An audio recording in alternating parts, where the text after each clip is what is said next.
भीम। जय भीम। आवाज आ रही है सभी लोगों को? हाँ हाँ जय भीम जय भीम। आज RCP team reach out country wide peoples की तरफ से बुद्ध पूर्णिमा के अवसर पे सभी लोगों को हार्दिक शुभकामनाएं, बधाई। जैसे कि लॉकडाउन को देखते हुए हम लोग ऑनलाइन कुछ मतलब करने के लिए चर्चा में भाग लिए हैं। उसमें हमारे साथ में है प्रोफेसर कंचन कुरमाली जी, रामनारायण सर जी, राजेश पासी जी, भरत पासी जी, रमेश सरोज जी, सभी लोगों का हार्दिक स्वागत है। सभी लोगों को अभी हम लोग एक साथ में वंदना करेंगे। मैं जैसे बोलते जाऊंगा, खाली एक रिपीट करेंगे सभी लोग करके। जी ठीक। नमो तस् भगवतो अरहतो सम्मा नमो संबुद्धस्स। तस्य भगवतो अरहतो नमो तस् भगवतो अरहतो सम्मा संबुद्धस्स। नमो तस् भगवतो अरहतो सम्मा संबुद्धस्से। नमो तस् अरहतो सम्मा संबुद्धस्स।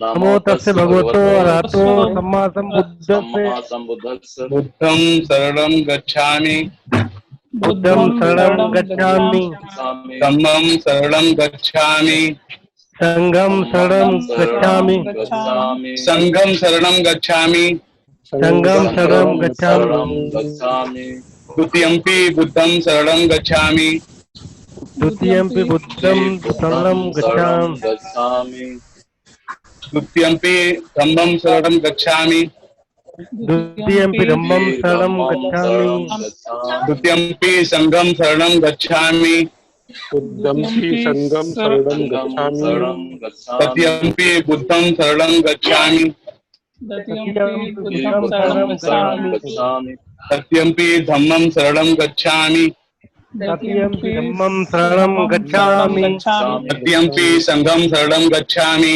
तृतीयंपि संघं शरणं गच्छामि। अभी हम लोग पंचशील का एक बार पाठ करें, फिर से रिपीट करेंगे।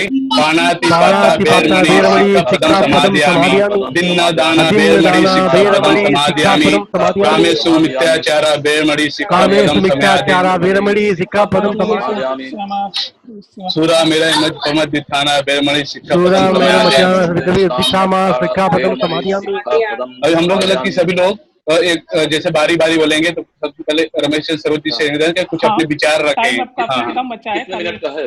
20-25 मिनट बचा होगा मुझे लगता है, 25 मिनट। तो 5-5, 7-7 मिनट 2-3 लोग ही बोलेंगे, सब लोग नहीं बोलेंगे। और जो लोग नहीं बोल रहे वो लोग अपना माइक बंद कर लेंगे, एक ही जन का माइक चालू रहने दीजिए तो पूरा बोल लेंगे।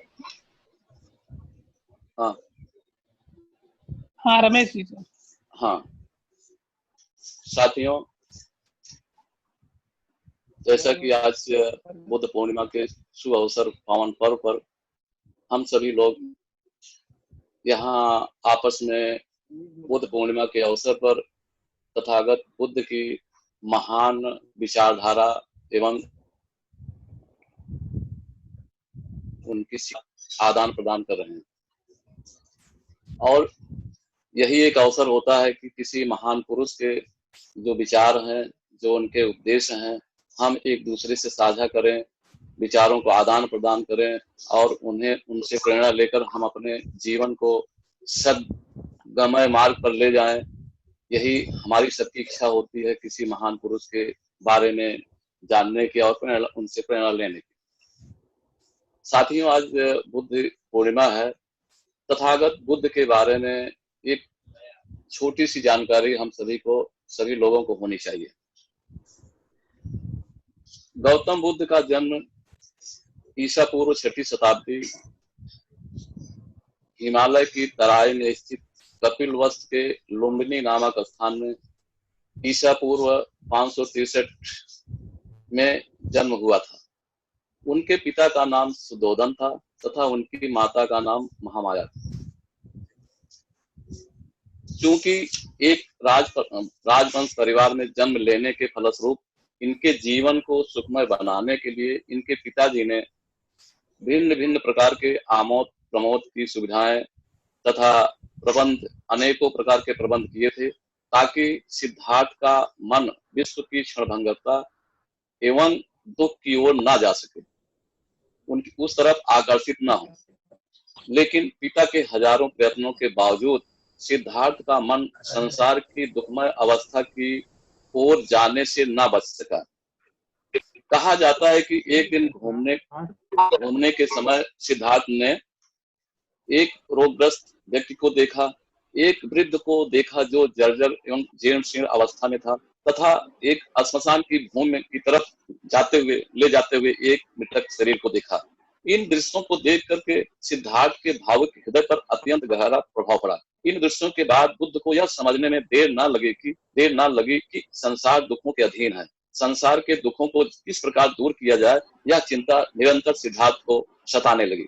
दुख के समाधान को ढूंढने के लिए एक दिन वह आधी रात को अपने महल को छोड़कर महल छोड़कर त्याग कर देते हैं तथा उन्होंने संन्यास का जीवन अपनाने का रास्ता ढूंढते हैं।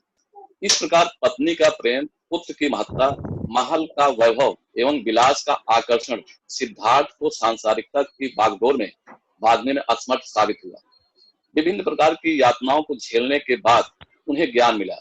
उन्हें जीवन के सत्य को दर्शाते हुए दर्शन एवं तत्व ज्ञान अर्थात बोध प्राप्त कर लेने के बाद वह बुद्ध की संज्ञा से बेहोश, जो वस्तुओं के वास्तविक स्वरूप को जानता है। सत्य का ज्ञान प्राप्त हो जाने के बाद बुद्ध ने लोक कल्याण की भावना से प्रेरित होकर अपने संदेशों को जनता तक पहुंचाने का संकल्प लिया। इस उद्देश्य की पूर्ति के लिए उन्होंने घूम घूम कर जनता को उपदेश देना आरंभ किया। दुख के कारणों और दुख दूर करने के उपायों पर प्रकाश डालते हुए उन्होंने धर्म बतलाया। बुद्ध के उपदेशों के फलस्वरूप बौद्ध धर्म एवं बौद्ध दर्शन का विकास हुआ। बौद्ध धर्म सर्वप्रथम भारत में फैला। बौद्ध धर्म का भारत में पनपने का मूल कारण उस समय के प्रचलित धर्म के प्रति लोगों का असंतोष था। उस समय भारत में ब्राह्मण धर्म का बोलबाला था, जिसमें बलि प्रथा की प्रधानता थी। पशु यहाँ था। हिंसा के इस भयानक वातावरण में विकसित होने के कारण बौद्ध धर्म को अहिंसा पर आधारित जो लोकप्रिय होने का दावा कर सका, किंतु कुछ ही समय बाद यह धर्म भारत तक ही नहीं बल्कि यह विश्व पटल पर फैल गया। बाद में इन्हें राजाओं और भिक्षुओं की सहायता से दूसरे देशों में फैला। इस प्रकार यह धर्म विश्व के रूप में प्रतिष्ठित हुआ। बुद्ध ने कोई पुस्तक नहीं लिखी। साथियों, बुद्ध ने कोई पुस्तक नहीं लिखी। उनके उपदेश मौखिक ही होते थे। बुद्ध की मृत्यु के बाद उनके शिष्यों ने बुद्ध के उपदेशों का संग्रह त्रिपिटक में किया। त्रिपिटक मतलब तीन पिटारा त्रिपिटक माना जाता है। त्रिपिटक की रचना पाली साहित्य में की गई है और त्रिपिटक तीन है। एक सुत्त पिटक, दूसरा अभिधम पिटक और तीसरा विनय पिटक। तीनों पिटकों में महात्मा बुद्ध के जीवनी, उनके दार्शनिक विचार और जो भिक्षु थे उनके नीति, इन तीनों पिटकों में वर्णित है। जहां तक सुत्त पिटक में धम्म संबंधी बातों की चर्चा की गई और धम्म पद इसकी प्रमुख अंग है। अभिधम पिटक में बुद्ध के दार्शनिक विचारों का संकलन है। इसमें बुद्ध को मनोविज्ञान संबंधी विचार संग्रहित है। विनय पिटक में नीति संबंधी बातों की व्याख्या हुई है, किया गया है। त्रिपिटक की रचना 3री शताब्दी ईसा पूर्व माना गया है। अच्छा साथियों, बुद्ध की महान शिक्षाओं में 4 आर्य सत्य प्रमुख हैं। वो 4 आर्य सत्य हैं। पहला है दुख, दूसरा है दुख का कारण, तीसरा है दुख का अंत, दुख का निदान, और चौथा है दुख मार्ग कि हम किन रास्तों से दुख से छुटकारा पा सकते हैं। ये तथागत बुद्ध का जो 4 आर्य सत्य है, पूरे जीवन को, उनके पूरी शिक्षाओं का, उनके पूरे दर्शन का एक तत्व है। जैसा कि आप जानते होंगे ये 4 आर्य सत्य है क्या थी। टाइम अप हो गया, 5-7 मिनट के लिए। अच्छा, थोड़ा समय दीजिए, बस 2 मिनट, 1 मिनट है। ठीक है, 4 आर्य सत्य इनके जीवन के प्रमुख उपदेश रहे हैं, जिस पर चल करके हम अपने दुखों का अंत कर सकते हैं। तथागत बुद्ध हमारे लिए इसलिए माननीय है, महान है कि उन्होंने कभी भी किसी पर आश्रित होने के लिए कोई उपदेश शिक्षा नहीं दिया है। उन्होंने कहा है अत्दीपो भव, अपना प्रकाश स्वयं बनो, मतलब आत्मनिर्भर बनो। और दूसरा उन्होंने कहा है कि पहले जानो फिर मानो, अर्थात इसको किसी बुजुर्ग ने कहा है या किसी बात को इसलिए मत मान लेना कि कोई हमसे बड़ा है उन्होंने कहा है, कोई बात इसलिए मत मान लेना कि गुरु है उन्होंने कहा है, और कोई बात इसलिए मत मान लेना किसी धर्म ग्रंथ या साहित्य में लिखा हुआ है इसलिए मान लेना, कोई बात मैं कह रहा हूं इसलिए मत मान लेना। आप तभी मानना जब आप अपने बुद्धि और विवेक से उसे सही पाए, विवेकशील पाए, तर्क पर सही खरा उतरे, तभी उस चीज को मानना। इस चीज को तथागत बुद्ध ने कहा है, जो कि हमें वैज्ञानिक सोच की ओर ले जाता है, अंधविश्वास से दूर ले जाता है। जो पाखंड है उससे दूर ले जाता है। और तीसरी बात उन्होंने हमें ये कहा है कि मैं आप लोगों को मार्ग बता सकता हूँ, मैं मार्गदाता हूँ, मुक्तिदाता नहीं। जैसे कि और हम आप देखते हैं तो तमाम देवी देवताओं के पास हम उनकी शरण में जाते हैं तो हमारे दुखों का मुक्त करते हैं। ऐसा जो लोग सोचते हो रास्ता बता सकते हैं और उस मार्ग पर चलकर आप ही अपने दुखों का अंत कर सकते हैं। हम दुख निवारक नहीं है, हम दुख मार्गदाता है, दुख बताएंगे लेकिन आपको दुखों से मुक्ति स्वयं को करना है। ये चीजें, ये जो उपदेश है तथागत बुद्ध की, ये बिल्कुल वैज्ञानिक, जिस पर चल करके हम लोगों को अपने जीवन को प्रशस्त करना है और अपने दुखों का अंत करना है। बस इन्हीं बातों के साथ मैं आप सब लोगों से विदा लेता हूँ। धन्यवाद। हाँ Rajesh ji. Sudhir ji, mic mic open कीजिए, आपका माइक म्यूट है। हेलो, अभी आर्यन सर से रिक्वेस्ट है कि अभी अपनी कुछ चर्चा टाइम कितना है राजेश जी? देखिए टोटल 8:20 पे खत्म हो जाएगा, 5-6 मिनट है आपके पास। अच्छा अच्छा। इस कॉन्फ्रेंसिंग में शामिल हुए सभी को पुनः मैं नमो बुद्धाय, जय भीम। साथियों, सभी बातों को अपने विचार में सम्मिलित कर लिया है। मैं फिर भी थोड़ा 2 शब्द बोलूंगा। हाँ हाँ बिल्कुल बिल्कुल। आवाज आ रही है ना? आ रही है। तो अभी समय भी बहुत कम है और इस समय इस कंडीशन में हम लोगों ने थोड़ा चर्चा का ये प्रोग्राम बनाया, ये बड़ी अच्छी बात है। आज का इस समय का दौर भी बहुत कठिन समय चल रहा है और कोरोना वायरस के द्वारा सभी प्रभावित हैं और मुझे लगता है लॉकडाउन स्थिति में सभी लोग अपने अपने घर पे हैं। तो आज मुझे लगता है कि आज का जो इस समय का जो भौतिक कठिनाई, भौतिक समस्या जो पूरी जनता के ऊपर, समाज के ऊपर आई हुई है, ये भौतिक समस्या है कोरोना की वजह से। तो आज मुझे लगता है कि भगवान बुद्ध जो है काफी महत्वपूर्ण हो चुके हैं। इसलिए महत्वपूर्ण हो चुके हैं कि आज फेस करने के लिए, इस बीमारी का सामना करने के लिए सबसे बड़ी जरूरत जो है वो मानसिक रूप से अपने को मजबूत बनाने की है। और बुद्ध जी किसी चीज को करने के लिए तैयार हैं, किसी चीज को सामना करने के लिए तैयार हैं। तो आदि लोगों से यही कहूंगा कि बुद्ध के उन विचारों को ध्यान रखिए कि हमारे मन में किसी प्रकार को इस बीमारी को लेकर, इस तरह से लोगों को, जो भी हमारे संपर्क में है, सभी लोगों को यही बात बतानी है। जो भगवान बुद्ध का जो संदेश है वो यही है कि भाई हम पहले मन से हारते हैं और मन से जीतते हैं। तो हम अपने मन को इस तरह से कंट्रोल करें कि भाई बीमारी जो है हमको जीत नहीं सकती और हम मन से मजबूत है तो 50% हम अपनी विजय हासिल कर लेंगे। तो सभी लोगों को मेरी यही शुभकामना रहेगी कि आप लोग अपने मन से इस बीमारी को हराने के लिए मन में तैयारी करिए और आप 100% विजयी हो जाएंगे। और जो मन से जीत जाते हैं उनके ऊपर पहले मन पे कोई बीमारी का प्रभाव पड़ता है, उसके बाद उसके शरीर पे पड़ता है। तो सबसे पहले हम मन से तैयार हों, ये भगवान बुद्ध का ये एक संदेश है। उनकी ही कई बातें हैं कि हमारे मन से हमको मजबूती, अपने आप को मजबूत रखना है। तो आप लोग, हम सारे लोग जो भी हैं अपने संपर्क में, उनको मोटिवेट करना है अपने को कि आप मानसिक रूप से मजबूत रहें, आपको कोई बीमारी से कोई खतरा नहीं होगा, आप विजय पाएंगे। चाहेंगे तो मैं उनको समय देना चाहूंगा। हम लोग तो बातचीत करते रहते हैं और इसी बात को समाप्त रिक्वेस्ट करूंगा कि अपने विचार रखें।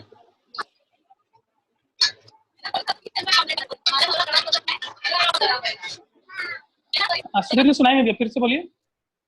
अच्छा जी, आपको धन्यवाद। हाँ, मैं रिक्वेस्ट करूंगा कि अपने विचार रखें सभी लोग।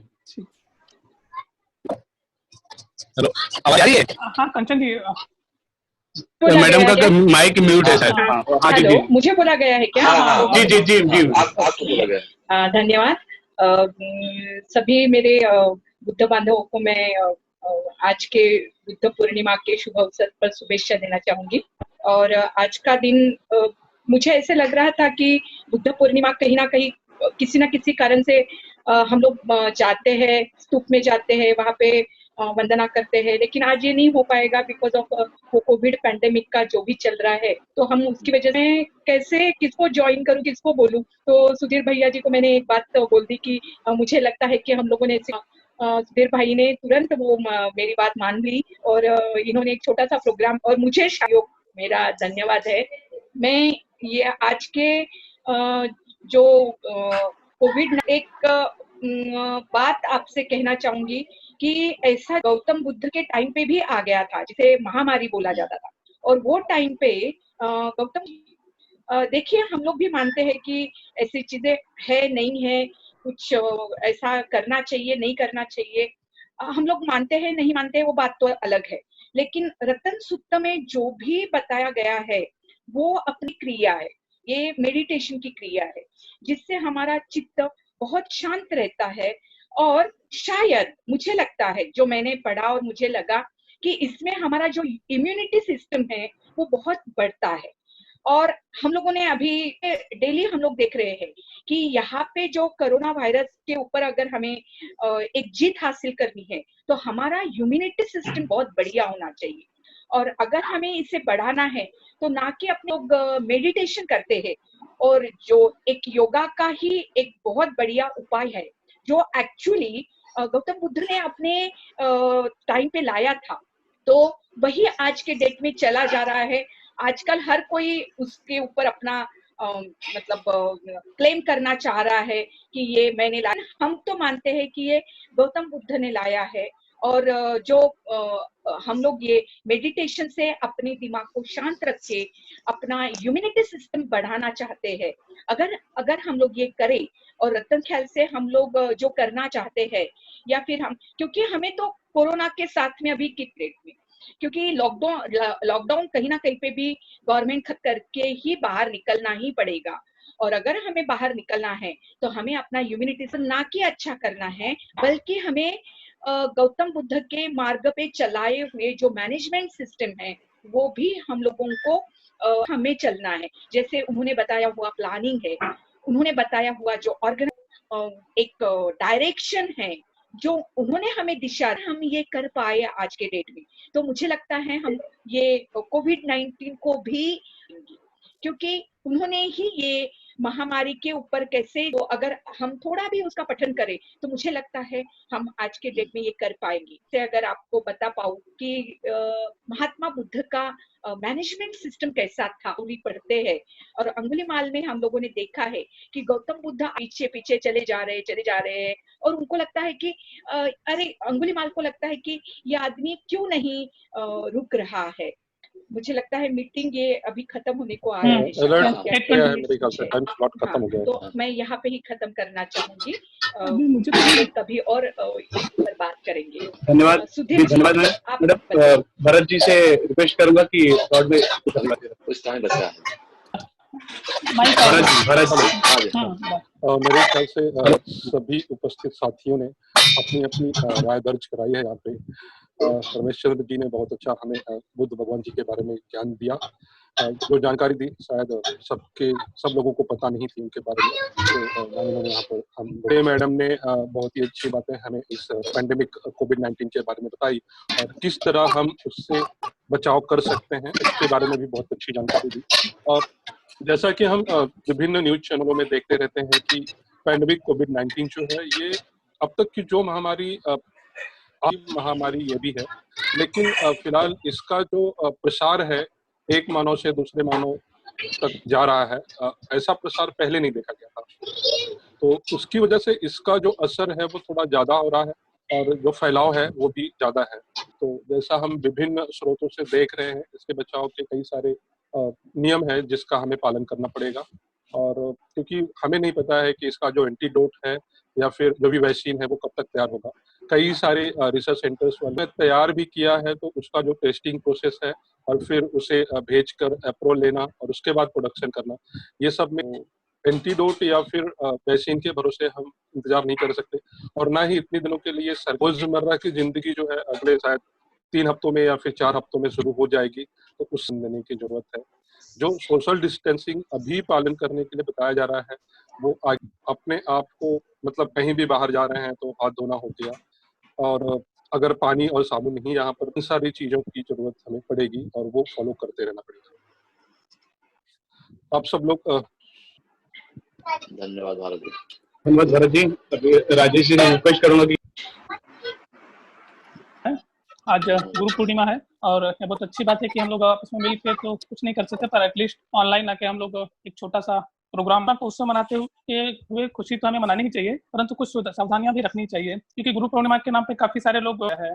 गुरु पूर्णिमा मनाते समय यह देखना जरूरी है कि हम किस ढंग से और किस गुरु को अपना मार्गदर्शक समझ रहे हैं। इतिहास और धर्म दर्शन के विषय में ही है। गुरु पूर्णिमा के अवसर पर जिस गुरु की वंदना हो रही है वह गुरु असल में बुद्ध ही है। ऐसे कौन से गुरु हैं जिन्हें पूरी दुनिया में गुरु माना जाता था? कौन है वह विश्व गुरु जिन्हें विश्व गुरु कहा जा सकता है? वह एक ही तो है, महात्मा बुद्ध जी।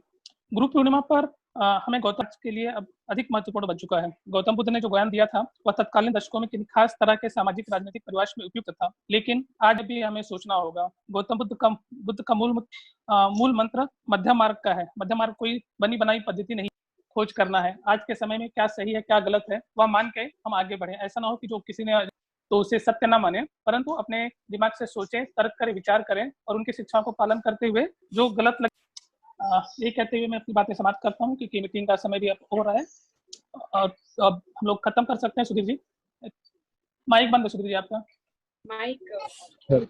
सभी साथियों को नमो बुद्धाय जय भीम। बुद्ध की पुनः एक बार उनको हार्दिक शुभकामनाएं। नमो बुद्धाय जय भीम। जी राजेश जी, धन्यवाद। धन्यवाद। धन्यवाद सभी को। सभी को सुधीर जी, अच्छा सुधीर जी, जी क्या जी इसका टाइमिंग कुछ निर्धारित रहता है क्या कि 20 मिनट 40 25 मिनट का टाइमिंग रहता है, 45 मिनट का। मतलब नहीं